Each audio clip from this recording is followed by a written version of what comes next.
Let's talk about one of my favorite topics, and that is PCs in the living room. It's something that companies have tried to make happen since the late 90s, and it's never really worked out, although this might be the time when PCs finally become a force in the living room, and that's because of a variety of factors. The primary one among them is that in November, we saw historically low console sales for the current generation of living room consoles, Xbox Series S and Series X, the PlayStation 5 and PS5 Pro, even the Nintendo Switch and Switch 2, and that comes down to a bunch of different reasons. I think number one, those consoles, except for the Switch 2, which is still new, are on the downslope of their life cycles. But more important than that, Microsoft and Sony have raised the prices of those consoles, perhaps because of tariffs, perhaps because of RAM shortages and RAM price increases.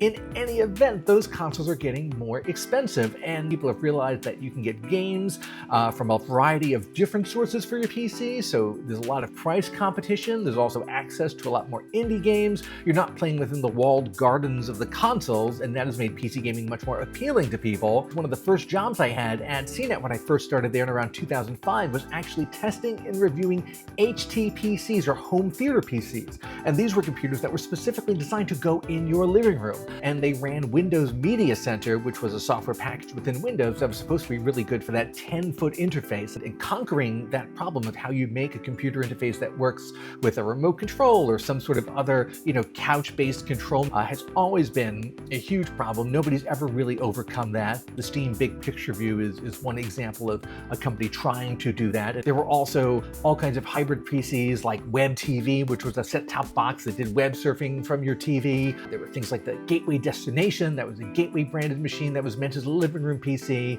None of these have really caught on. I will say, for the past few years, I have done a lot of my gaming in the living room on my big TV through a computer hooked up to it. I actually use a really cool little keyboard and touchpad combination, and it's basically just there for entering in username and password information and navigating between Steam and the Epic Game Store and the Xbox app. That's one of the reasons why PC gaming is so appealing, because you have that variety, but you also need the right tools to be able to navigate between those different storefronts when you're on your couch. Even if you don't plan to buy or build a living room gaming PC, you might end up with something kind of like that anyway, because the next generation Xbox and PlayStation are coming along sooner rather than later, and I bet that they're going to be more PC-like than ever. They're already basically AMD platforms anyway.